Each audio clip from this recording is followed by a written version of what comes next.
Hello students, welcome to my YouTube channel Chemistry Buzz. Myself Ashish Bhaskar, Senior Chemistry Faculty of Chartered Group of Institution. Hello बच्चों, आज हम जो पढ़ने वाले हैं सॉलिड सॉल्यूशंस पढ़ेंगे। लेकिन प्रीवियस लेक्चर के अंदर जो हम लोगों ने पढ़ा है उसमें हम लोगों ने सॉलिड इन लिक्विड हम लोगों ने बात की थी, गैस इन लिक्विड भी हम लोगों ने बात कर रखी है। और आज हम जो पढ़ेंगे सॉलिड सॉल्यूशन। ओके, तो सॉलिड सॉल्यूशन में जैसे इसका नाम है सॉलिड सॉल्यूशन, तो यहाँ पे एक्चुअली हम क्या पढ़ने वाले हैं, हम जो बेटा यहाँ पे पढ़ेंगे वो हम पहले आपको बता देते हैं। यहाँ पे आज हम पढ़ने वाले हैं सॉलिड इन सॉलिड। क्लियर है? सॉलिड प्लस सॉलिड मतलब हम सॉलिड आपका सॉल्यूट होगा और सॉलिड आपका सॉल्वेंट होगा। तो सॉलिड को हम सॉलिड में मिक्स करेंगे और देखेंगे। हालांकि इसके जो क्वेश्चंस आते हैं वो स्टेट लेवल इंजीनियरिंग एग्जामिनेशन के अंदर पूछे जाते हैं, तो बहुत डिफ़िकल्ट नहीं है और बहुत खास इंपॉर्टेंट भी नहीं है, लेकिन फिर भी एक बार देखना ज़रूरी है।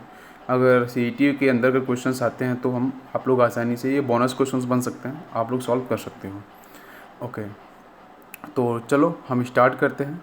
ओके, तो पहला पॉइंट ये है कि सॉलिड को सॉलिड में जो मिक्स करते हैं, तो बेसिकली आपको पता है प्रीवियस क्लासेस के अंदर आपने ज़रूर पढ़ा होगा एलॉयज़ के बारे में। तो एलॉय बेसिकली होता है क्या बेटा, ये कॉम्बिनेशन होता है ना। ये कॉम्बिनेशन में एक्चुअली क्या रहेगा आपका, टू और मोर मेटल्स आपके मिक्सअप रहेंगी, है ना। उसकी अगर मैं बात करूँ तो ये सॉलिड सॉल्यूशन ऑफ टू और मोर मेटल्स और ऑफ मेटल्स विद वन और मोर नॉन मेटल्स, है ना, इस कॉल्ड एन एलॉय। तो एलॉय के अंदर बेसिकली क्या है, आपका वन सॉलिड आपका सॉल्यूट रहेगा और सॉल्वेंट भी आपका सॉलिड की सॉलिड पार्टी डिफाइन करेगा। उसमें मेटल्स आपके डिफाइन हो सकते हैं बिल्कुल, और दोनों का कॉम्बिनेशन होगा तो जो बनेगा बेटा उसको हम लोग बोलते हैं एलॉय। क्लियर है? लेकिन बट एक पॉइंट यहाँ पे क्या होता है कि बेटा परसेंटेज कंपोजिशन होती है ना, that will be the fixed.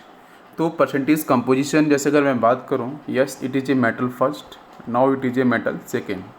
अगर आप इन दोनों को ऐड करोगे तो जो भी एलॉय का फॉर्मेशन होगा उस पर आपको नहीं जाना है। पहले तो ये चीज़ देखनी होती है कि बेटा ये जो फर्स्ट मेटल है फिर जो सेकंड मेटल है, दोनों का कुछ ना कुछ आपका परसेंटेज डिफाइंड होगा, है ना। उसी परसेंटेज के अंदर आपको दोनों मेटल्स को लेना है और दोनों को मिक्स करना है। तो पर्टिकुलर आपको जो भी रिजल्टेंट आपको मिलेगा, है ना, तो जो कॉम्बिनेशन होगा आपके 2 या 3 मेटल्स का, उसका जो पर्टिकुलर नाम रहता है दैट इज़ कॉल्ड एलॉय। ठीक है, तो keep in mind percentage composition is very important. Clear है? ओके, इसके बाद मैं यहाँ पे बात करूँगा solid solutions are necessarily solid alloys. Clear है? ओके, नेक्स्ट पॉइंट क्या है, the properties of pure metal is improved, that is very important when they form alloy.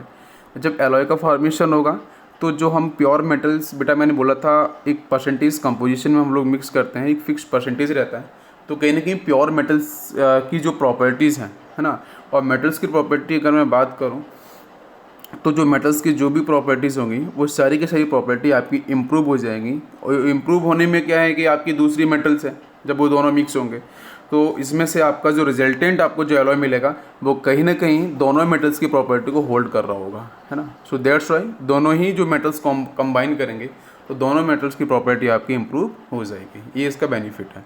Examples की बात करेंगे हम लोग, और एग्जांपल्स को हम वन बाई वन डिस्कस भी करेंगे।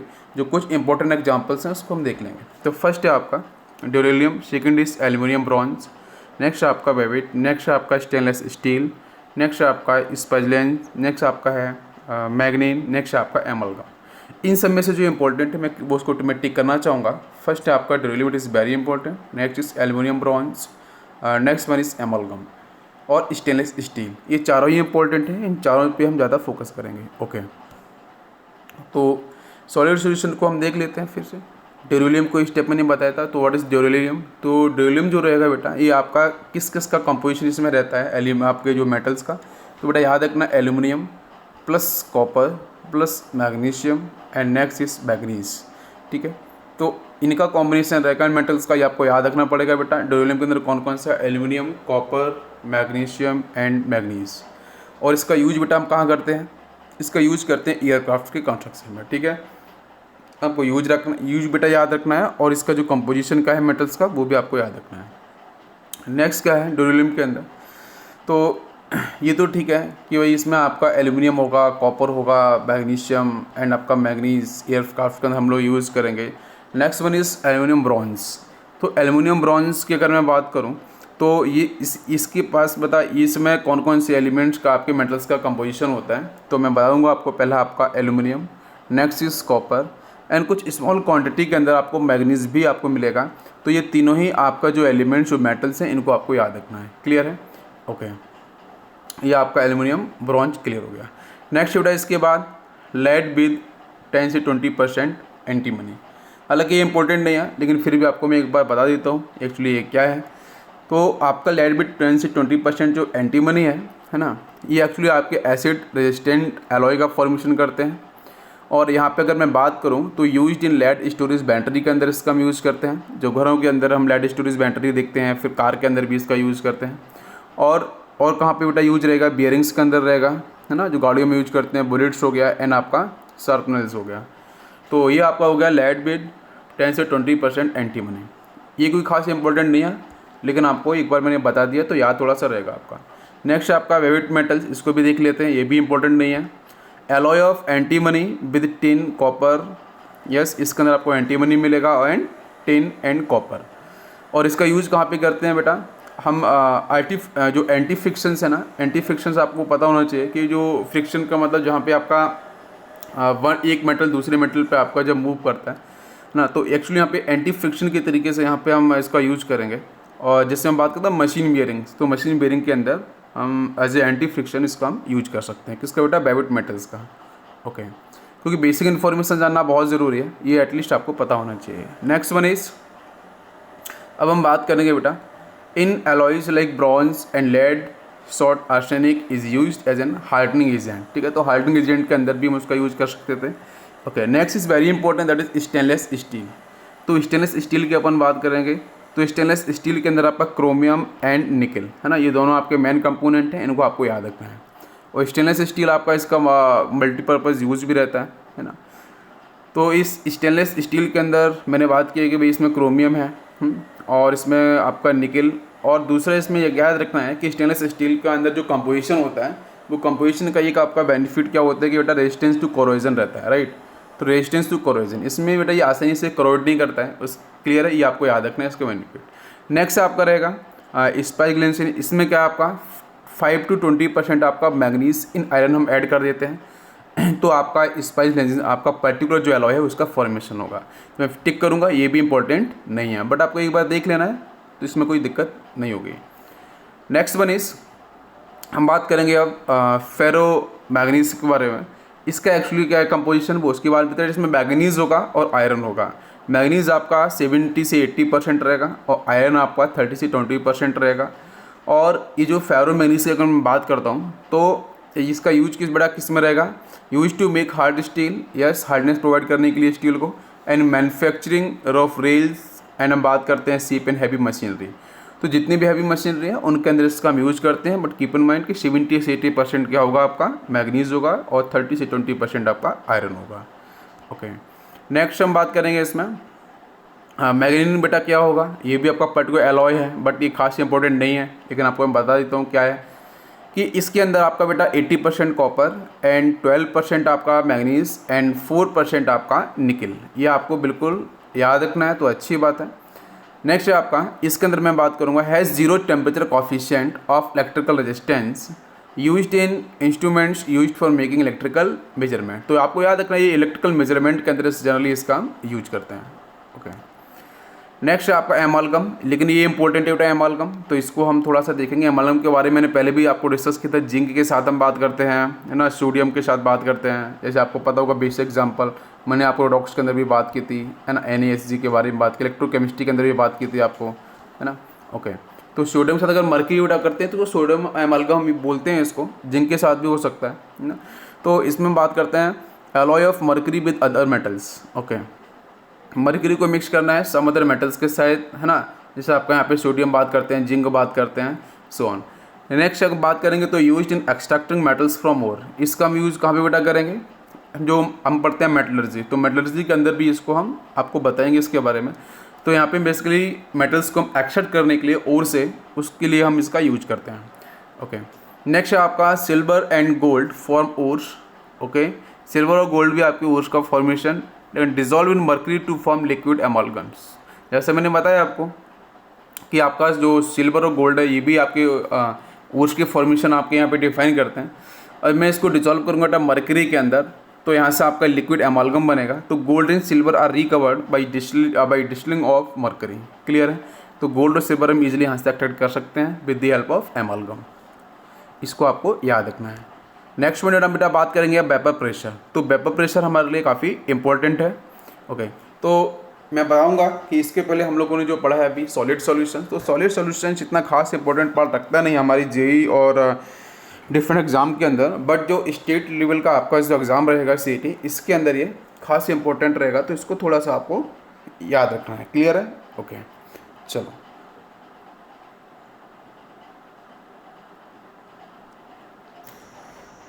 ओके बच्चों, तो अब हम स्टार्ट करने जा रहे हैं वेपर प्रेशर।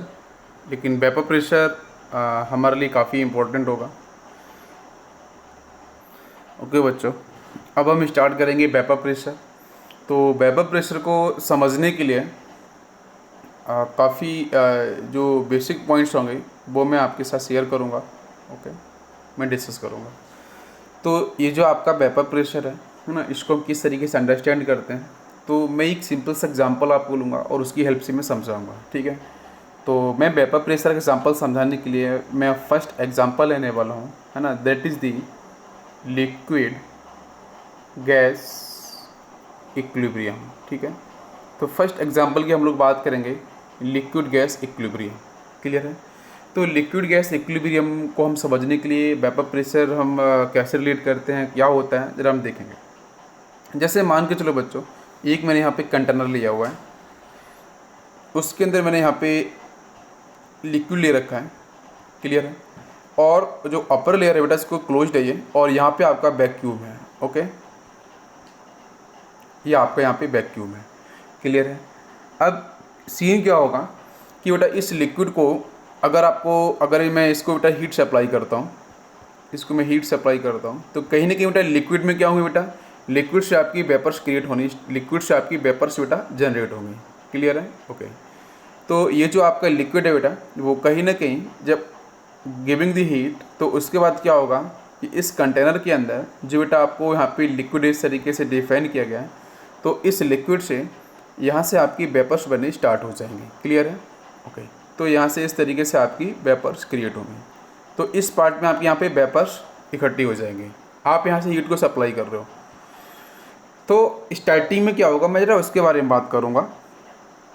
इसको मैं थोड़ा अगर इस तरीके से रिलेट करूँ तो आपको और क्लियर वे में समझ में आ जाएगा। नीचे तो आपका लिक्विड है ना, और अपर सरफेस पे आपका यहाँ पे वेपर्स आपकी प्रेजेंट रहेंगी। क्लियर है? तो स्टार्टिंग में जो आपका यहाँ से बेटा लिक्विड है, इसका मान लेते हैं कि 5 मोल्स या 5 यूनिट आपके जो लिक्विड के जो बेटा आपका सपोज वाटर मॉलिक्यूल्स ले सकते हैं, तो लिक्विड के आपके 5 यूनिट्स आपके वेपर्स के फेस में कन्वर्ट हुए हैं। लेकिन इनिशियली यहाँ से जो बेटा आपका क्या होगा कि भाई इसमें जो गैसेस पार्टिकल्स बेटा जो आपका इवेपोरेशन हो रहा है, उस इवेपोरेशन के अंदर जो बेटा आपकी वाटर वेपर्स होंगी, वो वाटर वेपर्स बेटा एक्चुअली में क्या होगा कि बेटा इस अपर सरफेस जाके बेटा कंडेंस होनी स्टार्ट हो जाएगी। और इसका एग्जांपल अपने घर के अंदर भी आप देख सकते हो, है ना, जब किसी भी लिक्विड को आप हीट करते हो, तो जब कंडेंसेशन बेटा यहाँ पे स्टार्ट होगा, तो बेटा कंडेंसेशन बेटा क्या होगा कि जो वाटर वेपर्स बेटा वापस से यहाँ से बेटा किस में कन्वर्ट होंगी, ये बेटा लिक्विड में फिर से कन्वर्ट होंगी, और कुछ आपकी वेपर्स वहाँ पे प्रेजेंट रहेंगी। तो स्टार्टिंग में भाई ये जो आपका वेपर फेज की अगर मैं बात करूँ इस पोर्शन की, तो यहाँ पे सपोज बेटा यूनिट्स सपोज मान लेते हैं स्टार्टिंग में 2 यूनिट्स आपके बेटा कंडेंस हो रहे हैं। तो धीरे धीरे क्या होगा कि भाई रेट ऑफ एवापोरेशन के जो बेटा मोल्स हैं यहाँ पे वो तो आपके चेंज होंगे नहीं, भाई कंडेंसेशन के मोल्स आपके इंक्रीज होते जाएंगे। 2 से बेटा कन्वर्ट 3 में होगा, 3 से 4, देन आपका 5। तो जब बेटा rate of condensation, rate of evaporation, तो रेट ऑफ कंडेंसेशन बेटा क्या होगा, देखो वाटर वेपर से लिक्विड फेज में कन्वर्ट होना है, और रेट ऑफ इवेपोरेशन बेटा क्या होगा, लिक्विड फेज से वेपर फेज में कन्वर्ट होना है। तो जब बेटा रेट ऑफ कंडेंसेशन और रेट ऑफ आपका इवेपोरेशन बेटा जैसे इक्वल हो जाएगा, तो इक्वल होने पे हम डिफाइन कर देंगे कि यस यहाँ पे आपका इक्विलिब्रियम एग्जिस्ट किया है बेटा किस किस के बीच में, rate of evaporation is equal to rate of condensation. Clear है? और यहाँ पे एक तरीके से मैं और आपको समझा सकता हूँ, तो ज़रा आप देख सकते हो। जैसे अगर मैं यहाँ पे बात करूँ PB is equal to NRT, ज़रा ध्यान से देखना, यहाँ पे आपका बेटा कौन कौन सा पार्ट कांस्टेंट होगा। देखो यहाँ से आपका बेटा टेम्परेचर तो कांस्टेंट रहेगा, यस। नेक्स्ट पॉइंट बेटा क्या है, RB कांस्टेंट डिफाइन होगा। जैसे आपके इक्विलिब्रियम कंडीशन बेटा आएगी, नंबर ऑफ मोल्स बेटा ये क्लोज्ड है इसलिए आपका ये भी कांस्टेंट रहेगा। अब क्वेश्चन क्या है, क्या वॉल्यूम बेटा कांस्टेंट होगा, यस। ये बेटा आपका इनक्लोज, आपका क्लोज यहाँ पे किया है कर, तो आपका वॉल्यूम भी कांस्टेंट है, सिर्फ बेटा P बचा, तो P is equal to constant.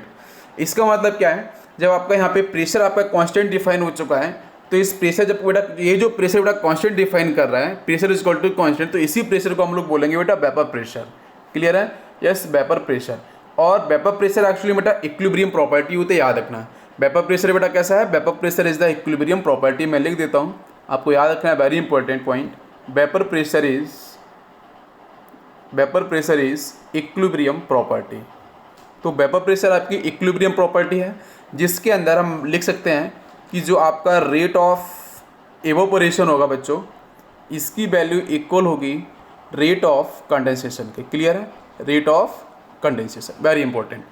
तो इसको आपको याद रखना है। तो आपका जो वेपर प्रेशर कैसे बेटा इक्विलिब्रियम प्रॉपर्टी है, जहाँ पे rate of evaporation and rate of condensation दोनों का आपका इक्वल आपका अमाउंट रहेगा। क्लियर है, ओके।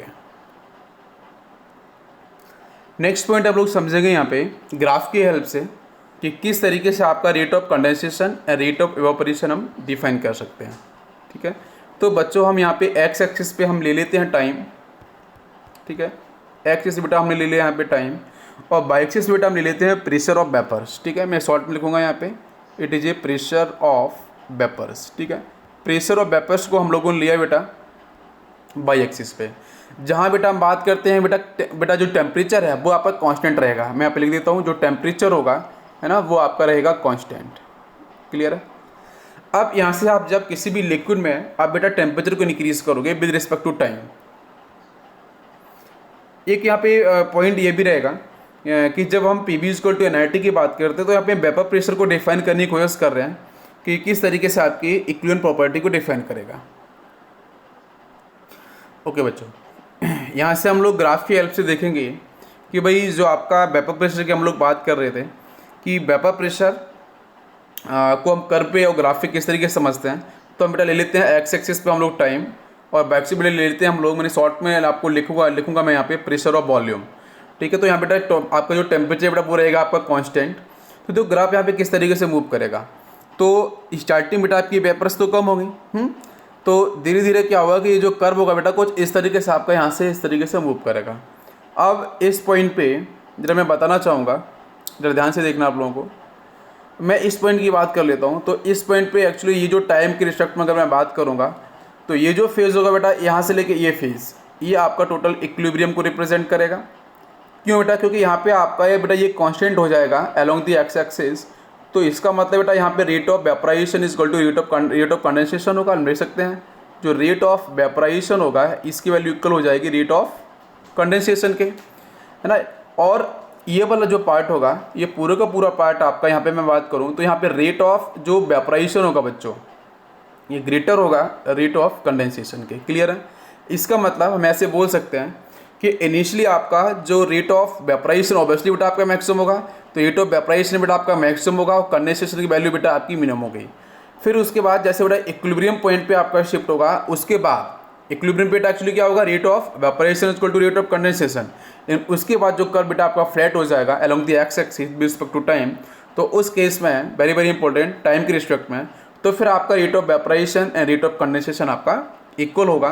तो यहाँ बेटा हम बात कर सकते हैं इट इज़ इक्विलिब्रियम कंडीशन। तो ये आपको समझ में आया होगा, मैंने आपको बात की है कर्व के रिस्पेक्ट में कि किस तरीके से आपका वेपर प्रेशर और किस तरीके से इक्विलिब्रियम प्रॉपर्टी को डिफाइन करते हैं। ओके, नेक्स्ट पॉइंट बच्चों हम लोग डिस्कस करेंगे यहाँ पे बोल्ट्जमैन डिस्ट्रीब्यूशन कर्व। तो एक्चुअली में जब हम बात करते हैं ना कि वेपर प्रेशर में आपकी नंबर ऑफ मॉलिक्यूल्स पार्टिसिपेट किए हैं, वहाँ पे rate of condensation rate of evaporation हो रहा है, तो उसी चीज़ को हम थोड़ा मैथमेटिकली आपको मैंने ये डिस्कस केमिकल काइनेटिक्स में किया हुआ है। लेकिन यहाँ पे मैं आपको एक्चुअली क्या बताना चाहूँगा, मैं यहाँ पे एक्चुअली काइनेटिक एनर्जी के बारे में बात करूँगा। मैं यहाँ पे बात करूँगा कि फ्रैक्शन ऑफ मॉलिक्यूल्स है ना, वो कहाँ पे मैक्सिमम होंगे कहाँ पे मिनिमम होंगे। और टेम्परेचर जब यहाँ पे हम बात करते हैं तो T से आपका जो टेम्परेचर है वो आपका T+10, ठीक है। इस तरीके से हम लोग बात करते हैं।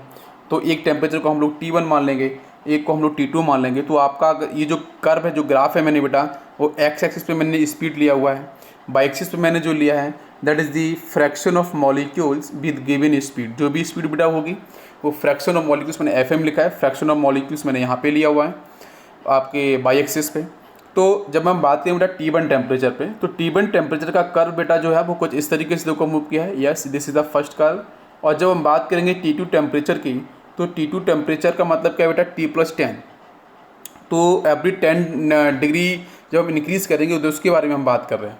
तो किस तरीके से आपके जो पार्टिकल्स हैं, जो मॉलिक्यूल्स हैं, वो किस तरीके से वो जो स्पीड की बात करते हैं, उनके जो मूवमेंट की बात करते हैं, वो किस तरीके से आपके फास्ट होंगे। तो बेटा नेक्स्ट आपका जो कर्व है, इसको मैं डिफरेंट कलर से मैं आपको बताऊंगा, तो ध्यान से देखना। ये जो आपका नेक्स्ट कर्व है, ये कर्व बेटा हम लोग मान लेते हैं कि आपका ये T2 को बेटा हम मान लेते हैं T+10, इस पर हम डिफाइन करने वाले हैं। तो इसमें क्या होगा कि जब बेटा ये आपका T1 टेम्परेचर गिवन होगा, तो गिवन होने बेटा इसका जो पीक पॉइंट है ना, इस पॉइंट पे आपका जैसे ये कर्व पहुंचेगा, तो पहुंचने के साथ ही क्या होगा कि यहाँ पे जो बेटा फर्स्ट आपका जो कर्व है T1 टेम्परेचर, इस पर जो भी मॉलिक्यूल्स होंगे बेटा वो आपके यहाँ से मोस्ट प्रोबेबल स्पीड को डिफाइन करेंगे। क्लियर है, ये फर्स्ट T1 टेम्परेचर पे।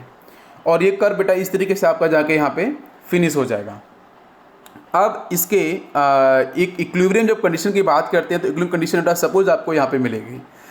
अब उसमें क्या होगा कि ये जो बेटा नीचे मैं इस येलो कलर से जो मैं इसको कलर कर रहा हूँ, तो ये जो बेटा आपका इतना जो फ्रैक्शन है, इतना जो पार्ट है, वो पार्ट एक्चुअली में किसको डिफाइन कर रहा है? वो पार्ट बेटा डिफाइन कर रहा है कि T1 टेम्परेचर पे आपके इतने फ्रैक्शन ऑफ मॉलिक्यूल्स आपके पार्टिसिपेट किए हैं आपके रिएक्शन के अंदर। मतलब हम ऐसे बोल सकते हैं कि इतने आपके फ्रैक्शन ऑफ मॉलिक्यूल्स वेपोराइज हुए हैं ना, वेपर्स में कन्वर्ट हुए हैं। फिर T2 टेम्परेचर की अगर मैं बात करूँगा, तो T2 टेम्परेचर बेटा जैसे मैं टेम्परेचर को इंक्रीज़ किया है, तो इंक्रीज़ करने के बाद क्या होगा कि ये जो कर्व है आपका कुछ इस तरीके से मूव किया। अब इसमें एक समझने वाला पॉइंट क्या होता है कि जो बेटा आपका T1 टेम्परेचर पे जो आपका पीक पॉइंट था, जो मोस्ट प्रोबेबल को डिफाइन कर रहा था, तो बेटा उसमें और इसका बेटा पीक पॉइंट आपका कुछ इधर शिफ्ट हो गया है ना। सेकंड T2 की बात करूँ तो आपका यहाँ पे शिफ्ट हो चुका है। तो इस कर्व में देखो आप, ये जो वैल्यू है बेटा वो आपकी ये हम बात कर रहे हैं फ्रैक्शन ऑफ मॉलिक्यूल्स आपका यहाँ पे T1 पे डिफाइन कर रहा था। अब T2 बेटा कुछ इस तरीके से डिफाइन करेगा, तो ये वैल्यू बेटा क्या हुई बेटा, ये आपकी कुछ डाउनवर्ड शिफ्ट हुई, देन आपके इस तरीके से एक्शन आपकी शिफ्ट हो जाएगी। तो कहीं ना कहीं बेटा यहाँ पे आपका कुछ न कुछ आपका जो कर्व है बेटा वो आपका ब्रॉडनेस उसकी इंक्रीज हुई है, तो कर्व आपका ब्रॉड हो चुका है। लेकिन क्वेश्चन ये क्या होता है कि कर्व ब्रॉड हो चुका है डिफरेंट टेम्परेचर पे, क्या दोनों का जो एरिया आएगा बेटा T1 और T2 टेम्परेचर पे, क्या एरिया दोनों का सेम होगा? यस, एरिया आपका सेम होगा, बट कर्व आपका ब्रॉड कर जाएगा। क्लियर है, तो इस तरीके से कर्व आपका ब्रॉड करेगा। और ब्रॉड करने के बाद अब इसमें बेटा ये जो आपका यहाँ से ये जो एरिया होगा, हम इस एरिया की बात कर रहे हैं, तो ये जो बेटा इक्विलिब्रियम पॉइंट है, तो ये T2 टेम्परेचर पे देखो आप, ये एरिया बेटा टोटल आपका कवर हो जाएगा। तो नीचे वाला बड़ा बेटा जो येलो था बेटा उसको हम T1 बोल सकते हैं, और सेकेंड वाला जो बेटा T2 को डिफाइन कर रहा है। तो कहीं ना कहीं टेम्परेचर इंक्रीज करने पे जो आपके नंबर ऑफ मॉलिक्यूल्स हैं बेटा वो जो आपके मूव कर रहे हैं, मतलब ऐसे बोल सकते हैं कि यहाँ से T2 के अंदर these molecules are moving fast enough to vaporise and move to the high temperature. Clear है, तो मतलब ये आपका इक्विलिब्रियम पॉइंट रहेगा जहाँ पे इतने मॉलिक्यूल्स आपके टोटल आप ऐड करके भी बता सकते हो। तो T2 फाइनल आपका जो T2 हो जाएगा उसमें इतने मॉलिक्यूल्स आपके फ्रैक्शन ऑफ मॉलिक्यूल्स पार्टिसिपेट किया। जैसे मैंने आपको बताया था कि किसी भी केमिकल रिएक्शन में आपके कुछ इफेक्टिव आपकी कोलाइजेंस होते हैं, तो इफेक्टिव कोलाइजेंस के अंदर कुछ particular fraction of molecule participate करते हैं। तो डिफरेंट टेम्परेचर पे जब मैंने बात की तो यहाँ पे इतने फ्रैक्शन ऑफ मॉलिक्यूल्स पार्टिसिपेट आप भी किए हैं, और ये कर्व आपका बोल्ट्जमैन डिस्ट्रीब्यूशन कर्व है। तो यहाँ पे मैंने आपको बिल्कुल रिलेट किया कि जो रेट ऑफ कंडेंसेशन और रेट ऑफ इवेपोरेशन के लिए मैंने जो फ्रैक्शन ऑफ मॉलिक्यूल्स हैं वो डिफरेंट आपके गिवन टेम्परेचर पे उनकी स्पीड किस तरीके से आपकी डिफाइन की जाती है। क्लियर बच्चों, तो फर्स्ट के अंदर बेटा आपके U1 मैंने डिफाइन किया है मोस्ट प्रोबेबल, या आपके मैक्सिमम। सेकेंड के अंदर बेटा आपका U2 मैंने डिफाइन किया है, तो ये कर्व आपको समझ में आ गया होगा। क्लियर है, ओके बच्चों। नेक्स्ट हम लोग बात करेंगे यहाँ पे क्लॉसियस-क्लैपेरॉन इक्वेशन के बारे में। तो इस इक्वेशन को हम लोग जरा फोकस करेंगे। तो इस इक्वेशन को समझने के लिए मैं यहाँ पे आपको बताऊंगा पहले कि इसकी बेटा जो बेसिक क्वेश्चंस कैसे आते हैं आपके मेंस एडवांस के अंदर, उसमें आपको वेपर प्रेशर के रिस्पेक्ट में आपको टेम्परेचर के बारे में बात की जाएगी बेटा। जैसे अगर मैं बात करूँ कि आपका P1 वेपर प्रेशर है, उस पर आपका जो टेम्परेचर है, आपका जो P1 आपका जो वेपर प्रेशर है उसका बेटा टेम्परेचर T1 है। नेक्स्ट बेटा आप बात करेंगे कि भाई T2 टेम्परेचर पे आपका जो वेपर प्रेशर है वो आपका P2 है। तो जब कभी आपके इस तरह के डायरेक्ट क्वेश्चंस आते हैं तो बेटा हमेशा आपको फॉलो करना पड़ेगा वेपर प्रेशर और टेम्परेचर के लिए। तो आपको फॉलो करना पड़ेगा ये question claps that is the Clausius Clapeyron equation. इसमें बेसिक फॉर्मूला क्या है इसका, ln P2/P1 equal to minus delta H vaporization divide by R, फिर ब्रैकेट में रहेगा 1 divide by T2 minus 1 divide by T1। कुछ इसमें बेसिक आपका जो कर्व है एनसीईआरटी के अकॉर्डिंग वो इस तरीके से आपका बनता है बेटा। वेपर प्रेशर मैंने लिया है बाई एक्सिस पे और टेम्परेचर लिया मैंने डिग्री सेल्सियस में, या आपका लिया मैंने एक्स एक्सिस पे। इसमें कुछ स्टैंडर्ड जैसे बेटा आपका डाईइथाइल ईथर की बात करते हैं तो आपका ये कर्व इस तरीके से आएगा। नेक्स्ट आपका एथनॉल है, next one is water molecules, ठीक है। तो ये कर्व कुछ इस तरीके से आपके डिज़ाइन होते हैं, तो इसको आपको याद रखना है। कुछ अगर मैं बात करता हूँ ln और 1/t के बीच में, तो वो कर्व कैसे जाएगा उसके बारे में बात कर लेते हैं। इक्वेशन आपकी वही है, बस इस इक्वेशन के अंदर मैंने जो x और बाई एक्सिस है उस पर मैंने बस आपका जो कर्व जो इक्वेशन के अकॉर्डिंग मैंने आपके यहाँ पे वैल्यूज़ ले लिया है। तो आप देख सकते हो यहाँ पे आपका कर्व कुछ इस तरीके से मूव करेगा, जिसमें अगर मैं बात करूँगा तो ये बेटा आपका वाटर मॉलिक्यूल्स इसको डिफाइन करेगा। Next one is di ethyl ether, ठीक है, ये इसको डिफाइन करेगा। क्लियर है, डाई इथाइल ईथर। तो ये आपको कर्व याद रखने डायरेक्ट, बाकी आपका कोई इसमें दिक्कत होगी नहीं, और इसमें स्ट्रेट फॉरवर्ड आपके क्वेश्चंस डिज़ाइन होते हैं। ओके बच्चों, हम वेपर प्रेशर को हम इस तरीके से डिफाइन कर सकते हैं, उसकी डेफिनेशन बता सकते हैं वेपर प्रेशर के लिए कि जो आपका वेपर प्रेशर होगा, मैं उसको बोल देता हूँ, आप उसको लिख भी सकते हो। तो वेपर प्रेशर को मैं अगर एक तरीके से रिलेट करूँ तो हम पार्शियल प्रेशर के बारे में बात करेंगे वेपर्स की, तो हम कैसे बोल सकते हैं। तो partial pressure of vapours in equilibrium with pure liquid और solid at a given temperature is called vapour pressure. ठीक है, मैं फिर से एक बार मैं डेफिनेशन को आपको बता देता हूँ। Partial pressure of vapours in equilibrium, मतलब आपकी जो वेपर्स क्रिएट हो रही थी, वेपराइजेशन हो रहा था, तो वहाँ पे आपका जो पार्शियल प्रेशर है बेटा वो इक्विलिब्रियम में आपका आना चाहिए, इक्विलिब्रियम टर्म में डिफाइन होना चाहिए। ओके, इक्विलिब्रियम फेज में आपका आ जाना। तो उस केस में आपका जो प्योर सॉलिड और जो आपका लिक्विड होगा, तो गिवन टेम्परेचर पे हम डिफाइन कर देंगे कि वही पार्शियल प्रेशर आपका वेपर प्रेशर होगा। क्लियर है, ओके। इसके बाद मैं आपको यहाँ पे स्टेप फॉरवर्ड कुछ चीज़ें मैं बताऊँगा, उसको हम लोग बात करेंगे। तो वेपर प्रेशर में टर्म को देखूंगा तो यहाँ पे every liquid having the property of volatility, मतलब क्या है कि आपके जो भी लिक्विड्स हैं, एक्चुअली लिक्विड्स को हम दो पार्ट में डिवाइड कर सकते थे कि आपका फर्स्ट आपका लिक्विड है बेटा suppose volatile and second one is non volatile. ठीक है, तो यहाँ पे हम वोलेटाइल और नॉन वोलेटाइल की बात करेंगे। तो वोलेटाइल का मतलब क्या है बेटा, जो इजीली अपने स्टेट को चेंज करता है गिवन टेम्परेचर, और नॉन वोलेटाइल का मतलब क्या बेटा, वो अपनी जो जिस स्टेज में उसी स्टेज में ही रहेगा, अपनी स्टेट को चेंज नहीं करेगा। स्टेज का मतलब सॉलिड लिक्विड गैस, उसमें आपका चेंज नहीं होगा। तो जब हम बात करते हैं कि मैक्सिमम केस के अंदर जो लिक्विड्स बेटा अपनी प्रॉपर्टी, उसकी वोलेटिलिटी प्रॉपर्टी उसको प्रॉपर आपके डिफाइन करते हैं। ओके, सेकेंड में बात करूँगा व्हाट इज़ वोलेटिलिटी, ये आपका वर्ड क्या रहता है।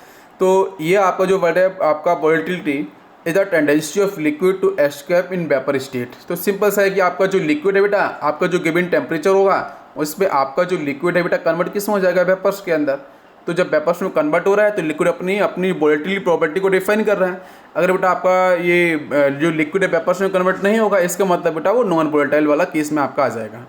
अब यहाँ पे आपका जो टेंडेंसी है जो वोलेटिलिटी की लिक्विड की, उसको हम डिपेंडिंग अपॉन टेंडेंसी, उसमें लिखा है बेटा फर्स्ट आपका मोस्ट वोलेटाइल, सेकेंड लिखा है स्लाइट वोलेटाइल। तो मोस्ट वोलेटाइल को हम कैसे अंडरस्टैंड करते हैं वो जरा आप देख लो। मोस्ट वोलेटाइल को अगर आपको समझना है तो वहाँ पे आपके जो आपके बेटा लिक्विड आपका फेज होगा, लिक्विड स्टेट होगा, उसमें इंटरमॉलिक्यूलर फोर्सेज बेटा वीक होंगे। जब इंटरमॉलिक्यूलर फोर्सेज बेटा वीक होंगे तो गिवन टेम्परेचर पे आसानी से बेटा जो लिक्विड है वो आपके वेपर्स में कन्वर्ट हो जाएगा। जिसके एग्जांपल्स क्या हैं, इथाइल एसीटेट, एसीटोन और इथाइल एल्कोहल, जो इजीली आपके कन्वर्ट हो जाएंगे। नेक्स्ट हम बात करेंगे बेटा स्लाइट वोलेटाइल की। तो कॉमन सी बात है बेटा, यहाँ पे जो इंटरमॉलिक्यूलर फोर्सेस होंगे वो आपके रिलेटिवली स्ट्रॉन्ग होंगे एज कम्पेयर टू वोलेटाइल वाला जो केस था। तो जैसे बेटा बेसिक एग्जांपल को होता है लुब्रिकेंट ऑयल, ये आपको याद रखना है। क्लियर है, ओके। तो यहाँ पे हम इस डायग्राम की हेल्प से वेपर प्रेशर को और क्लियर वे में अंडरस्टैंड कर सकते हैं। तो देखेंगे बच्चों ध्यान से। जैसे मैंने आपको अभी बताया था कि बेटा हमारे पास देखो यहाँ पे आपका ये लिक्विड प्रेजेंट है, क्लियर है, और यहाँ पे इस लिक्विड के साथ क्या सीन हो रहा है कि बेटा यहाँ पे इसको टेम्परेचर मिल रहा है, ठीक है। तो टेम्परेचर मिलने पे आपका बेटा एक फिक्स टेम्परेचर बेटा यहाँ से वेपर्स क्रिएट होंगी। तो स्टार्टिंग बेटा जो आपका जो वेपराइजेशन होगा, जिसको अगर मैं बात करूँ तो एवापोरेशन, तो जो स्टार्टिंग में एवापोरेशन प्रोसेस होगा बेटा वो सरफेस से ही होगा। तो ऑब्वियसली बेटा आपका जो लिक्विड का सरफेस है, ये सरफेस इससे ही आपका स्टार्ट होगा, सरफेशियल एक्टिविटी रहेगी। और वैसे अगर बात करूँ तो एवापोरेशन प्रोसेस आपका बेटा कैसा होता है, एवापोरेशन प्रोसेस आपका स्पॉन्टेनियस प्रोसेस होता है। आपको मैंने डिस्कस किया था बेटा थर्मोडायनेमिक्स के अंदर, क्लियर है, ओके। तो आपका स्पॉन्टेनियस प्रोसेस भी हम बोल सकते हैं। तो भाई यहाँ से जैसे बेटा आपकी एक फिक्स टेम्परेचर पे आपकी बेटा स्टार्टिंग वेपर्स कम बनेंगी, लेकिन कुछ समय बाद बेटा वेपर्स यहाँ पे मैक्सिमम बेटा यहाँ पे आपकी इकट्ठी हो गई, ठीक है, और इसको मैंने क्लोज किया हुआ है। और जब वेपर्स आपकी मैक्सिमम बन चुकी है तो स्टार्टिंग में जब एवापोरेशन बेटा मैक्सिमम हुआ तो रेट ऑफ एवापोरेशन तो आपका स्टार्टिंग मैक्सिमम मैंने कर्व आपको बताया था, अगर याद होगा इस तरीके से। तो स्टार्टिंग बेटा आपकी रेट ऑफ एवापोरेशन मैक्सिमम होगा आपके कंडेंसेशन से, लेकिन आफ्टर फ्यू टाइम जो आपका कंडेंसेशन है, जो इवापोरेशन है, दोनों के बेटा रेट आपके इक्वल हो जाएंगे। तो जैसे आपका रेट इक्वल होंगे तो वही बेटा क्या मिलेगा, इक्विलिब्रियम कंडीशन, क्लियर है। तो जब इक्विलिब्रियम कंडीशन मिलेगी तो उस फेज में जो पार्शियल प्रेशर होगा, है ना, वही पार्शियल प्रेशर प्योर सॉलिड और लिक्विड का। आपको एक क्वेश्चन क्या होता है कि बहुत से बच्चे सोचते हैं कि क्या सॉलिड का बेटा आपका वेपर प्रेशर होता है, क्या सॉलिड बेटा आपके वेपराइज होते हैं? यस, बिल्कुल आपके वेपराइज होते हैं, उनका आपका इंडिविजुअल वेपर प्रेशर होता है, बट लिक्विड का भी होता है। तो हम बात करें यहाँ पे लिक्विड की, तो लिक्विड का बेटा इस पार्शियल प्रेशर एट इक्विलिब्रियम जो डिफाइन किया जाएगा उसी को हम लोग बेटा क्या बोलेंगे, उस पर्टिकुलर आपका जो प्योर सॉलिड और लिक्विड होगा उसका वो बेटा वेपर प्रेशर डिफाइन किया जाएगा, क्लियर है, ओके। तो मतलब सरफेस से ही होगा, याद रखना बेटा सरफेस से ही होगा सॉलिड और लिक्विड का वेपर फेज में कन्वर्ट होना, फिर वेपर से आपके लिक्विड और सॉलिड फेज में फिर से कन्वर्ट हो जाना। तो बेटा यहीं आपको इक्विलिब्रियम कंडीशन मिलेगा, तो उसको आपको जो पार्शियल आपका जो वेपर प्रेशर होगा उसको हम लोग बोलेंगे proper vapour pressure for the given solid और लिक्विड, है ना, यह आपका प्योर स्टेट में डिफाइन किया जाएगा, ओके। अब मैं यहाँ पे देखूंगा कि एक्चुअली में इसकी डेफिनेशन क्या बनेगी, वो देख लेते हैं, है ना। आपको एटलीस्ट डेफिनेशन तो आपको लिखनी आनी ही चाहिए, जो मैंने आपको प्रैक्टिकली बताया वो तो समझ में आपको आ गया होगा, ओके। नेक्स्ट है आपका, अब अगर कोई डाउट आपका रहता है तो वो भी आप मुझसे पूछ सकते हो। Vapour pressure of a substance is defined as pressure exerted by gases state of the substance, है ना, when it is in equilibrium. Very important point, equilibrium, ठीक है, इक्विलिब्रियम आपका वर्ड डिफाइन होना चाहिए। तो जो आपकी वेपर्स बनी है बेटा वही वेपर्स वापस से आपकी बेटा कन्वर्ट किस में हो जाएंगी, बेटा कंडेंस होंगी, मतलब आपकी लिक्विड और सॉलिड फेज में कन्वर्ट होंगी। तो वो आपके जो उसके बेटा लिक्विड के सरफेस पे जो प्रेशर एक्सर्ट करेंगे ना, उसी को हम लोग यहाँ पे वेपर प्रेशर वर्ड यूज करेंगे, ओके। नेक्स्ट आपका वेपर प्रेशर बेटा किन किन फैक्टर्स पे डिपेंड करेगा। तो पहला पॉइंट है आपका वोलेटिलिटी पे, जैसे मैंने बताया था, अगर बेटा मोर वोलेटाइल होगा तो बेटा वेपर्स आपकी मैक्सिमम क्रिएट होंगी, यस। अगर बेटा आपका वोलेटाइल कम हुआ तो आपकी वेपर्स उतनी ही कम क्रिएट होंगी। व्हाट इज टेम्परेचर, तो temperature is the second factor. तो टेम्परेचर देख लो आप, vapour pressure of liquid is directly proportional to temperature. आप टेम्परेचर इंक्रीज करोगे तो डेफिनेटली आपकी वेपर प्रेशर भी क्या होंगी, आपकी बेटा मैक्सिमम आपकी क्रिएट होगी, मतलब वेपर्स मैक्सिमम क्रिएट होंगी तो वेपर प्रेशर भी आपका मैक्सिमम होगा, क्लियर है, ओके। इसके बाद अब मैं बात करने वाला हूँ बच्चों रॉल्स लॉ के बारे में, ठीक है, वेरी इंपॉर्टेंट है, रॉल्स लॉ को हम लोग फोकस करेंगे।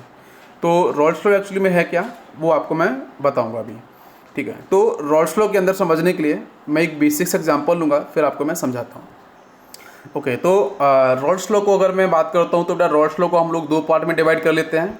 इस यहाँ पे आपका जो रॉल्स लॉ का फर्स्ट पार्ट होगा, उस फर्स्ट पार्ट की पहले हम बात करेंगे। तो पहला पार्ट बेटा हम लेते हैं first case, that is both solute and solvent are volatile, ठीक है। तो आपका जो सॉल्यूट होगा और जो बेटा आपका सॉल्वेंट होगा, ठीक है, सॉल्यूट और सॉल्वेंट हम पहले केस में मानेंगे बेटा दोनों ही कैसे हैं, वोलेटाइल इन नेचर है, दोनों वोलेटाइल हैं। मतलब टेम्परेचर आप सप्लाई करोगे तो उस टेम्परेचर पे आप बेटा दोनों ही आपके वेपोराइज हो जाएंगे और कंडेंस भी होंगे, मतलब यहाँ पे वोलेटाइल नेचर को डिफाइन करेंगे। तो उस केस में हम रॉल्स लॉ को डिफाइन कैसे करते हैं, ठीक है। तो उस केस में समझने के लिए मैंने यहाँ पे दो बीकर्स लिया है, एक फर्स्ट बीकर लिया, एक सेकंड बीकर लिया है। ये फर्स्ट बीकर के अंदर आपका वोलेटाइल कंपोनेंट फर्स्ट है, सेकंड के अंदर वोलेटाइल कंपोनेंट सेकंड है। आप दोनों में से किसी को भी सॉल्यूट मान लो, किसी को भी सॉल्वेंट मान सकते हो, कोई दिक्कत नहीं है, क्लियर है, ओके। अब यहाँ पे इन दोनों को बेटा हम ऐड कर देंगे, दोनों को मिक्स करेंगे। तो मिक्स करने पे कुछ इस तरीके से बेटा बीकर के अंदर को मैंने मिक्स किया P1 और P2 को, तो बेटा यहाँ पे आपका ये सॉल्यूशन आपका डिजाइन हो गया है। एक को सॉल्यूट मान लो, एक को आप सॉल्वेंट मान सकते हो। बट देखो बेटा, जब आपका ये जब बेटा दोनों सेपरेट थे तो इसको बेटा हम लोग प्योर स्टेट बोलेंगे। जब दोनों बेटा मिक्स कर जाएंगे तो बेटा ये प्योर स्टेट में नहीं होगा, एक्चुअली यहाँ पे फॉर्मेशन ऑफ सोल्यूशन हो चुका है। तो यहाँ पे हम बेटा बात कर सकते हैं कि प्योर स्टेट के अंदर बेटा मान लेंगे फर्स्ट बीकर के अंदर जो वोलेटाइल कंपोनेंट उसको हम P1 नॉट मान सकते हैं बेटा, प्योर स्टेट के अंदर है। तो P1 नॉट क्या बेटा, ये प्योर स्टेट के अंदर बेटा वेपर्स देखो क्रिएट होंगी, और बेटा सेकंड कंपोनेंट है यहाँ भी आपकी वेपर्स क्रिएट होंगी। क्लियर है, जब दोनों को मिक्स कर देंगे तो भी आपकी वेपर्स क्रिएट होंगी। बट पॉइंट इंपॉर्टेंट बेटा ये होगा कि आपका कौन कौन सी टर्म आपके वोलेटाइल हैं, कौन कौन से कंपोनेंट आपके वोलेटाइल हैं। यहाँ पे दोनों ही वोलेटाइल हैं तो दोनों से वेपर्स प्रेशर मिलने वाली हैं। तो P1 नोट बेटा क्या होगा, P1 नोट का मतलब होगा कि that is the vapour pressure of pure component first, और P2 नोट बेटा क्या होगा, vapour pressure of pure component second. इसके बाद बेटा जब दोनों को मिक्स कर देंगे तो मिक्स करने के बाद बेटा अब यहाँ पे नॉट वर्ड यूज नहीं होगा, P1 नोट P2 नोट। तो यहाँ से बेटा हम P1 और P2 वर्ड हम डिफाइन करेंगे। तो P1 क्या होगा, अब बेटा जब यहाँ पे मोर देन 1 या मोर देन 2 या मोर देन 3 जब गैसेस बेटा आपके यहाँ पे लिक्विड, अगर लिक्विड आपके प्रेजेंट होंगे तो उस केस में बेटा किसी एक के इंडिविजुअल आपको डिफाइन करना है, तो उसमें बेटा हम यूज करते हैं पार्शियल प्रेशर। क्लियर है, तो P1 बेटा क्या होगा, partial pressure, partial vapour pressure of component first in solution हम बात करेंगे। P2 क्या होगा बेटा, पहले टर्म को समझ लो, P2 क्या होगा, partial vapour pressure of component 2 in solution. Clear है, तो जब प्योर स्टेट में है तो बेटा हम लोग P1 नॉट बोलेंगे, और जब बेटा दोनों को मिक्स कर देंगे तो सॉल्यूशन को हम लेके बात करेंगे for the component first and for the component second. तो P1 P2 वर्ड हम यूज करेंगे। क्लियर है, ओके। तो अब यहाँ पे एक पॉइंट ये होगा कि यहाँ पे जो रोल्स लॉ है वो किस तरीके से अप्लाई किया जाएगा और रोल्स लॉ किस तरीके से डिफाइन करेगा। तो ठीक है, ओके। तो बच्चों यहाँ पे हम रोल्स लॉ को देखेंगे। तो रोल्स लॉ का एक्चुअली में जो करेक्ट स्टेटमेंट है वो क्या बनेगा वो मैं आपको बताता हूँ। हालांकि पे मैथमेटिकली मैंने लिखा हुआ है, लेकिन मैं आपको पहले रोल्स लॉ का स्टेटमेंट बता देता हूँ। तो रोल्स लॉ का जो बेटा स्टेटमेंट है, फर्स्ट केस जब आपके सॉल्यूट और सॉल्वेंट दोनों ही वोलेटाइल हैं, तो उस केस के अंदर for any given solution of volatile liquid, मैं लिखूँगा of volatile liquids the partial vapour pressure, very important, the partial vapour pressure of each component. बेटा आपका यहाँ पे फर्स्ट कंपोनेंट था, नेक्स्ट आपका second component, of each component in the solution is directly proportional to its mole fraction in liquid, mole fraction in liquid directly proportional to mole fraction in liquid। तो basic term क्या निकल गया कि जो partial pressure है ये बेटा mole fraction के डायरेक्टली प्रोपोर्शनल होगा। तो इसका मतलब आपका P1 की बात करेंगे अपन लोग, बेटा सोल्यूशन केस में हम बात कर रहे हैं P1 और P2। तो P1 बेटा क्या होगा, ये आपका होगा बेटा, मैं फर्स्ट कंपोनेंट की बात कर रहा हूँ, तो बेटा आपका मोल फ्रैक्शन बेटा क्या हम होगा N1 divide by N plus N2। P2 की बात करेंगे रोल्स लॉ में तो आपका N2 divide by N plus N2 हो जाएगा। अब मैं लिख सकता हूँ बेटा P1 directly proportional to X, मतलब ऐसे भी लिख सकते हैं P2 directly proportional to X2। तो इसमें बेसिक पॉइंट क्या निकल के आई कि आपका जो यहाँ पे बीकर होगा, उस बीकर में बेटा यहाँ पे आपको सोल्यूशन पार्ट है, यहाँ पे component first and component second दोनों ही आपको मिल रहे हैं। जब दोनों ही मिल रहे हैं तो मैं इसमें कुछ ऐसे भी डिफाइन कर सकता हूँ कि बेटा नीचे तो आपका लिक्विड वाला पार्ट है, यहाँ पे आपका लिक्विड पार्ट है, और इसके मैं अपर सरफेस पर अगर बात करूँ तो यहाँ पे आपको क्या बेटा जनरली वेपर्स आपको मिलेंगी इस तरीके से, ये आपको वेपर्स मिलेंगी। तो ये बेटा पार्ट कौन सा है, ये आपका लिक्विड पार्ट है, और ये पार्ट बेटा आपका है it is A vapour part. ठीक है, तो वेपर्स पार्ट्स के अंदर बेटा जो मोल फ्रैक्शन डिफाइन करेंगे वो बेटा आपको याद रखना पड़ेगा कि यहाँ पे जो वेपर फेज में हम लोग डिफाइन करेंगे उसके बेटा हम लोग वर्ड यूज़ करेंगे by A and by B. मैं थोड़ा सा इधर लिख देता हूँ, वेपर फेज के अंदर हम बेटा डिफाइन करेंगे by A comma by B. अगर आपका फर्स्ट कंपोनेंट है तो हम बाई 1 बोल सकते हैं, इसको हम बाई 2 बोल देंगे। ठीक है, जैसे भी लिखा मिले, ए बी करके मिला लिखे 1 2 करके लिखा मिले तो आप उसी तरीके से लिख सकते हो। और जो लिक्विड फेज के अंदर बेटा मोल फ्रैक्शन डिफाइन करेंगे उसको हम लोग यहाँ पे बोलेंगे X A comma X B, है ना, for component B X B. अगर 1 2 का तो x1 और x2 आप बोल सकते हो। तो मैं क्यों ऐसा कर रहा हूँ क्योंकि वेपर फेज के अंदर ही मोल फ्रैक्शन डिफाइन किए जाएंगे, तो बेटा वहाँ पे आपका जो, अगर मैं यहाँ भी x लूँगा वहाँ भी x लूँगा दोनों फेज के अंदर, तो आपको कन्फ्यूजन हो जाएगा। तो यहाँ पे एक्स ए और एक्स बी हम लेंगे, वहाँ पे हम बाई और बाई बी टर्म यूज करेंगे। क्लियर है बच्चों, ओके। तो इसके बाद मैं यहाँ पे डिफाइन करूँगा इसका जो बेसिक आपका इक्वेशन कैसे बनेगा। हम लोग ये हम डिस्कस ऑलरेडी कर चुके हैं आप लोगों को, और ये कंपोनेंट आपका ये भी हम डिस्कस कर चुके हैं। तो रिजल्टेंट आप देख सकते हो यहाँ से क्या बनेगा बेटा, प्रोपोर्शन साइन जैसे आपके रिलीज होगा तो बेटा आपका प्योर स्टेट का जो बेटा वेपर प्रेशर है वो आपका यहाँ पे मल्टीप्लाई बेटा हो जाएगा मोल फ्रैक्शन के साथ। क्लियर है, तो बनेगा आपका फर्स्ट कंपोनेंट के लिए P1 equal to P1 not into X1, और सेकेंड के लिए आपका बनेगा P2 equal to P2 not into X2। यहाँ पे बेटा P1 नॉट क्या है, जब बेटा आपका फर्स्ट कंपोनेंट प्योर स्टेट के अंदर था तो उसमें बेटा जो आपका पार्शियल प्रेशर था उसमें जो आपको जो वेपर प्रेशर था उसको हम लोग यहाँ पे लिखेंगे P1 नोट, और P2 नोट क्या होगा, P2 नोट बेटा जब प्योर स्टेट के अंदर आपका जो वेपर प्रेशर था बेटा लिक्विड का उसको हम लोग P2 नोट की वैल्यू यहाँ पे पुट करेंगे, बाकी मोल फ्रैक्शन आप मल्टीप्लाई कर दो। तो इसकी बेसिक डेफिनेशन के बार हम देख सकते हैं यहाँ पे क्या है, the law state that partial pressure of any volatile component of solution, हम बात कर रहे हैं volatile, yes, is the product of vapor pressure of that pure component and the mole fraction of component in the solution। ठीक है, आपको यहाँ पे समझ में आया होगा रॉल्स लॉ फर्स्ट केस के अंदर।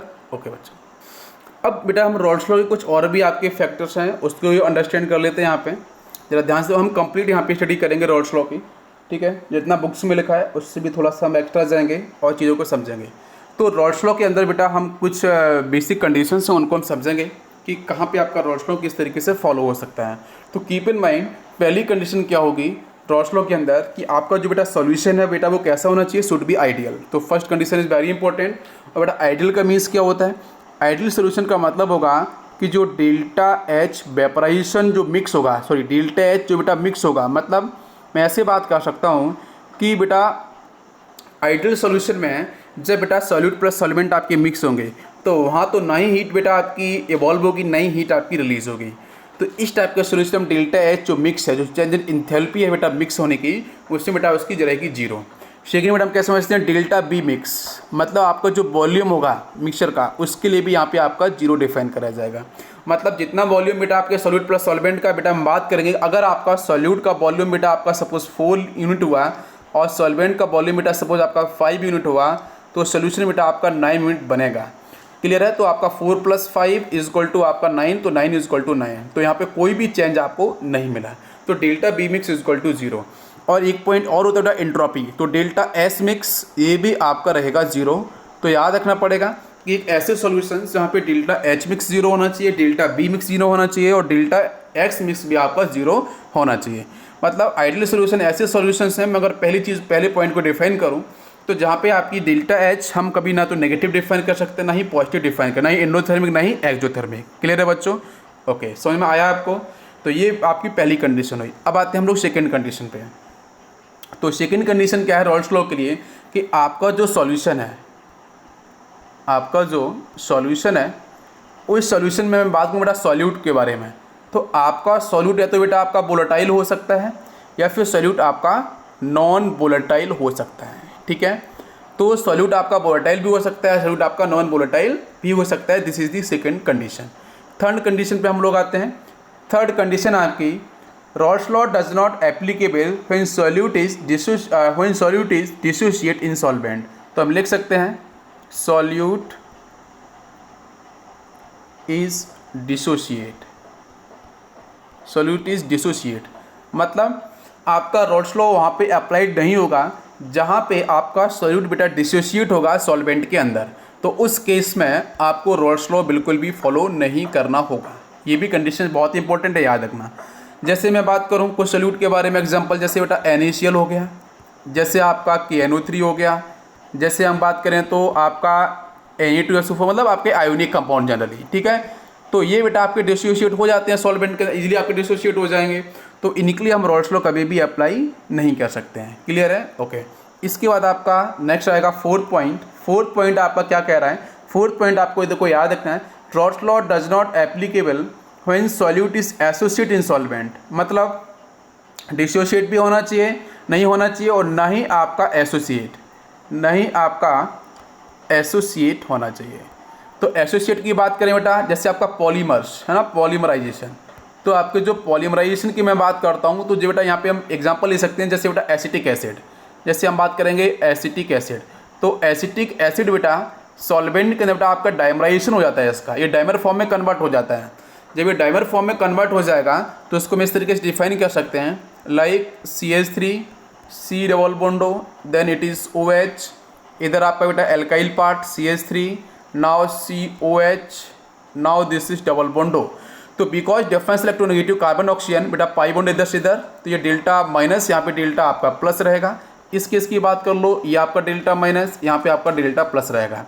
तो बेटा इन दोनों के बीच में बेटा एक आपका बॉन्ड बेटा यहाँ पे जनरेट होगा, यहाँ भी आपका बेटा बॉन्ड आपका बिकॉज प्लस और माइनस, तो बेटा इसको हम लोग बोलते हैं डाइमर का फॉर्मेशन। तो बेटा एसिटिक एसिड डाइमराइज हो जाता है तो बेटा आपको याद रखना पड़ेगा रॉल्स लॉ वहाँ पे अप्लाई नहीं होगा। जहाँ पे आपका मॉलिक्यूल्स एसोसिएट होंगे बेटा सॉल्वेंट के अंदर, सॉल्यूट आपके एसोसिएट होंगे, वहाँ भी अप्लाई नहीं होगा। और जहाँ पे डिसोसिएशन होगा सॉल्यूट का सॉल्वेंट के अंदर, वहाँ भी आपका रॉल्स लॉ फॉलो नहीं किया जाएगा। बहुत ही इंपॉर्टेंट पॉइंट है। आप बोल सकते हो acetic acid in benzene. Next case की मैं बात करूं तो इसको भी हम देख सकते हैं, इसको आप एक बार देख लो ध्यान से। यस, ओके, समझ लिया होगा आपने। चलो नेक्स्ट हम बात करेंगे Raoult's law applicable only to very dilute solution, that is very important. Very, आप नोट भी करो, वेरी डाइल्यूट सॉल्यूशन आपको कंटिन्यूअस नोट करना है। वेरी डाइल्यूट सॉल्यूशन मतलब आपका जो रॉल्स लॉ है वो वहाँ पे अप्लाई बेटा किया जाएगा जहाँ पे क्वेश्चन के अंदर डाइल्यूट और वेरी डाइल्यूट के बारे में बात की जाएगी। मतलब what is the meaning of dilute और वेरी डाइल्यूट, मैंने आपको बताया था मूल कॉन्सेप्ट के अंदर कि भाई 10⁻⁻⁷, 10⁻⁻8 इन टर्म्स ऑफ मोलरिटी बात कर रहे हैं। इस तरीके से थोड़ा कॉन्सेंट्रेशन टर्म अगर आपका डिफाइंड है तो उसको हम बात करते हैं वेरी डाइल्यूट के केस में।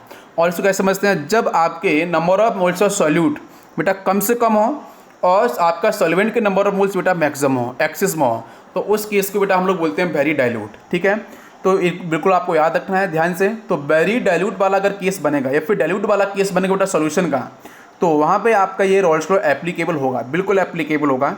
और जहाँ पर अगर मैं बात करूँ बेटा जो सॉल्यूट की अगर बात करूँ तो सॉल्यूट किस तरीके से आप डिफाइन कर सकते हो, भाई यहाँ पे आपका आयोनिक कंपाउंड तो हो ही नहीं सकता है, तो भाई नॉन आयोनिक कंपाउंड जनरली आपके एप्लीकेबल होते हैं। जैसे मैं बात करूँ नॉन इलेक्ट्रोलाइट सॉल्यूट की, तो बेटा पहला आपका हो सकता है ग्लूकोज, यस, इसके लिए बेटा एप्लीकेबल होगा।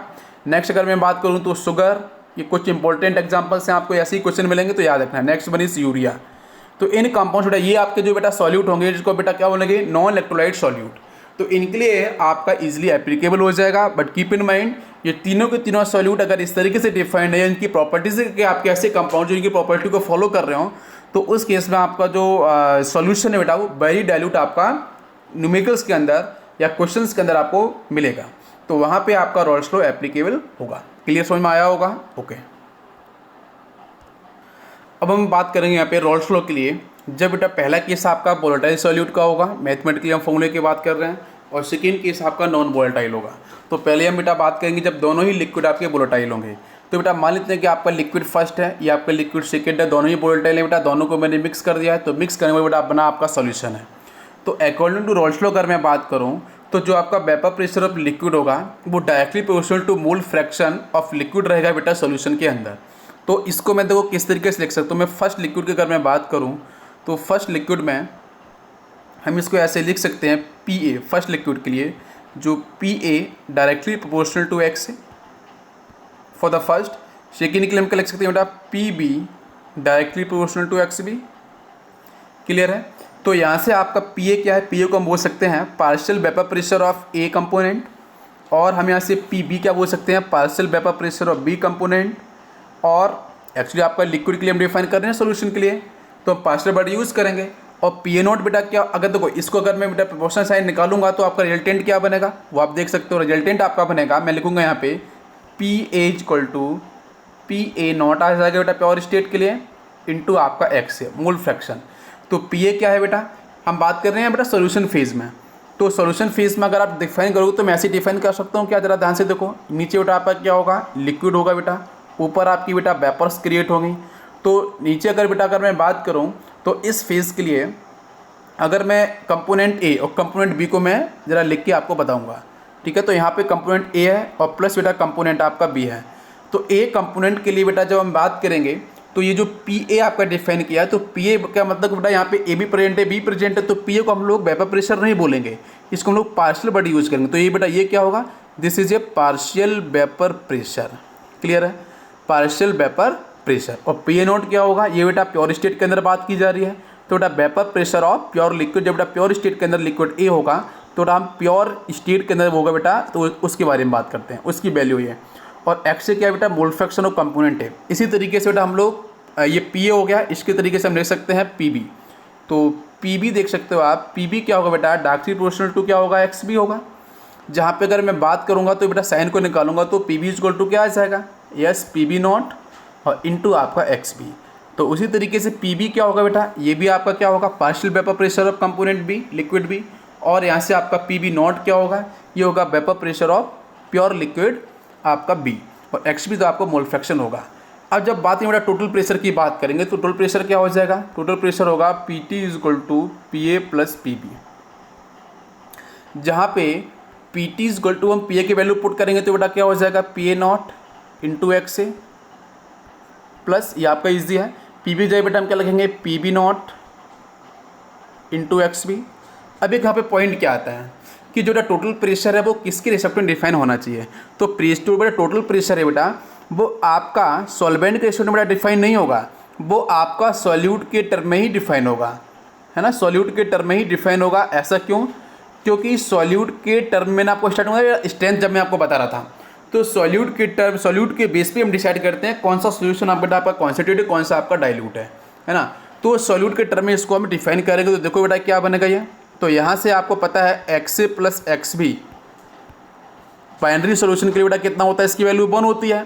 तो यहाँ से बेटा हम क्या करेंगे कि आपका जो एक्स ए, आपका जो एक्स बी वाला टर्म है, ये जो एक्स पी वाला टर्म है, इसको हम लोग क्या करेंगे बेटा रिप्लेस कर देंगे। तो एक्स बी यहाँ से बेटा एक्स बी इक्वल टू यहाँ से क्या बनेगा, दैट इज़ 1 माइनस एक्स ए बनेगा। तो यहाँ से इसको हम पुट करेंगे तो देखेंगे बेटा इक्वेशन क्या बनेगा P T equal to last बेटा बनेगा आपका P A naught minus P B naught, हम इसको बाहर ले लेंगे तो यहाँ से बेटा आपका एक्स कॉमन हो जाएगा, प्लस आपका बनेगा पी बी नॉट, जहाँ पे आपको देखें ये बड़ा फॉर्मूला किसके लिए एप्लीकेबल होगा, जब आपका ए ग्रेटर देन बी, मतलब ए के नंबर ऑफ मोल्स आपके मैक्सिमम डिफाइन हो रहे हैं vapour as compare to B.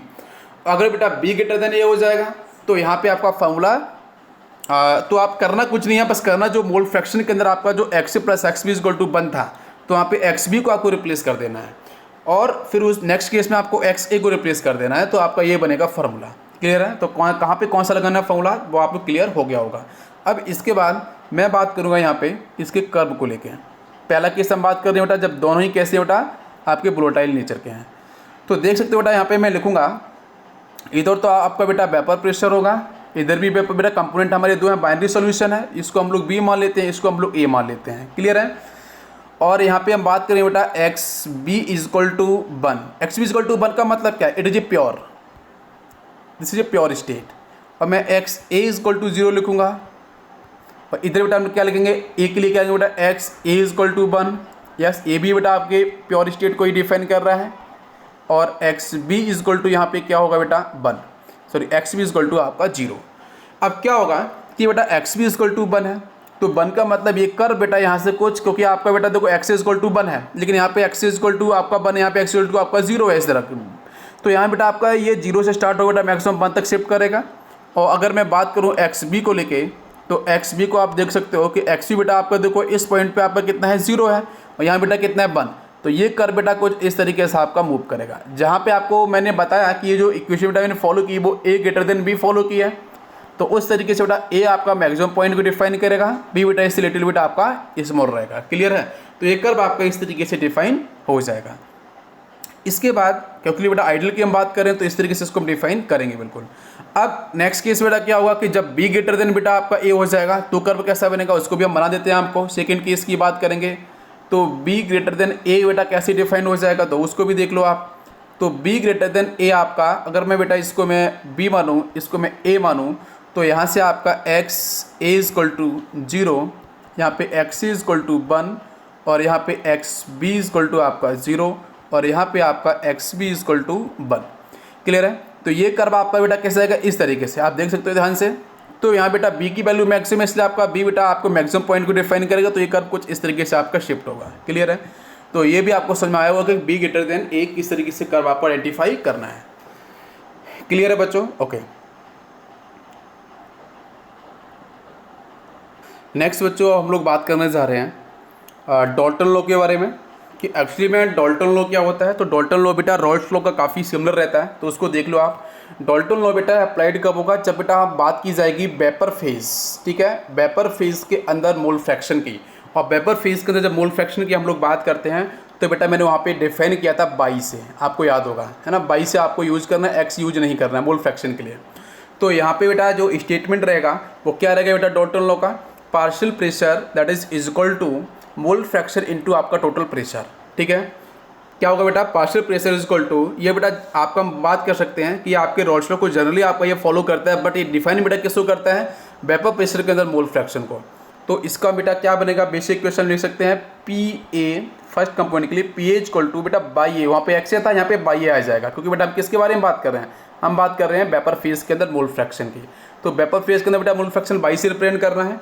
और अगर मैं बात करूँ बेटा सेकेंड कंपोनेंट की, तो पी बी इक्वल टू क्या बनेगा, ये बनेगा आपका बाई बी इंटू आपका पी टी। क्लियर है। तो बेटा ये बी कंपोनेंट का वेपर फेज के अंदर मोल फ्रैक्शन है। तो बाई ये क्या होगा बेटा, mole fraction of A in vapour phase, by B क्या हो जाएगा, mole fraction of B in vapour phase. Clear. तो कभी वेपर फेज को लेकर क्वेश्चन आए बेटा तो आपको इस तरीके से सॉल्व करना है। अभी मैं इसको एक्सपांड कर सकता हूँ किस तरीके से, जैसे मैंने लिखा था P A equal to Y A into P T.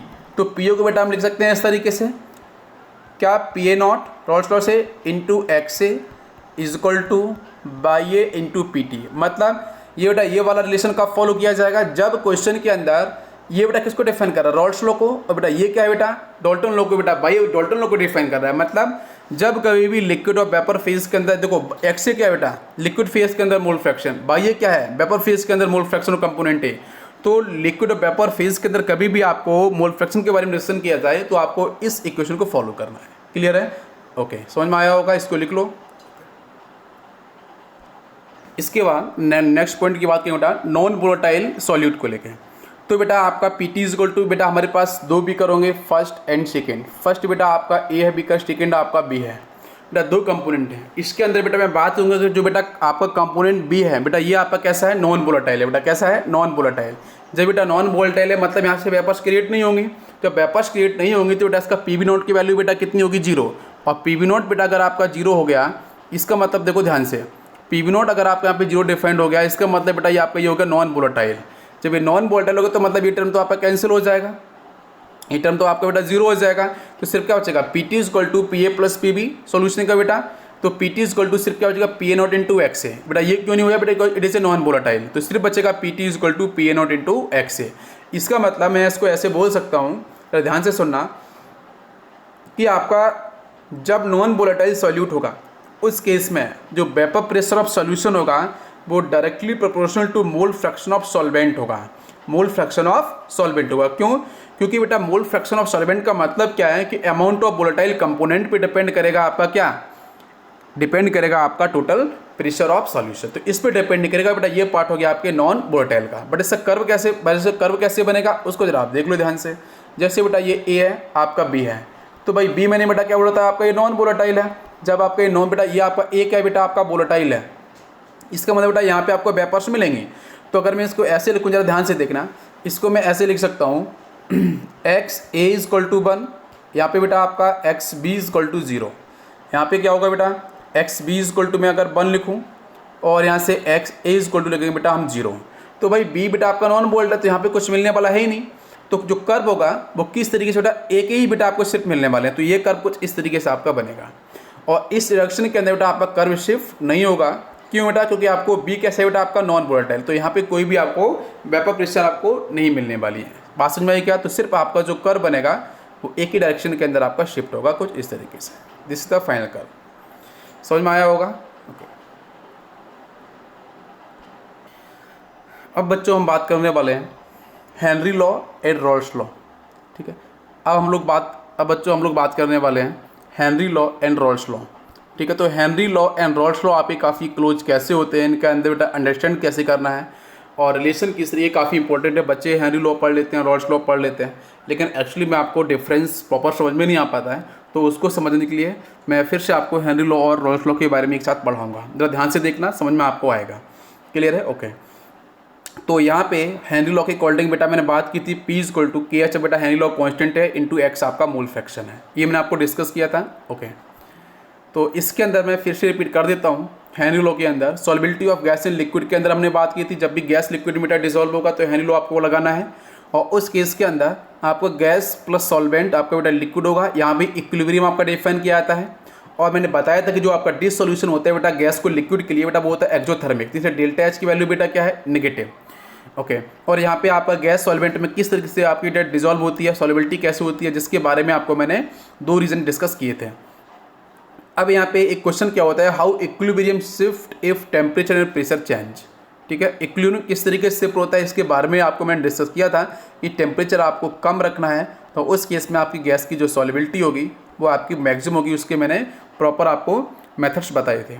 तो एक्चुअली इसमें हम बात जब इक्विलिब्रियम आ चुका है भाई, इक्विलिब्रियम आने के बाद एलसी प्रिंसिपल काम करेगा इक्विलिब्रियम के अकॉर्डिंग। तो इसमें लगा according to LC principle on increasing pressure equilibrium shift in a direction of lesser number of gas moles. ये भी आपको एलसी प्रिंसिपल के अंदर ही मैंने बताया था। तो पहला पॉइंट क्या है, प्रेशर को लेके। तो प्रेशर अगर आप इंक्रीज करोगे तो इक्विलिब्रियम आपका किधर शिफ्ट होगा। अब बेटा याद करो गैस के फेज में मैंने बताया था डेल्टा एनजी को लेके। तो जब प्रेशर आप इंक्रीज होगा तो बेटा इक्विलिब्रियम आपका उधर शिफ्ट होगा जहाँ पे laser number of gas molecules होंगे। ये आपको मैंने डिस्कस किया था इक्विलिब्रियम के अंदर, आप देख सकते हो।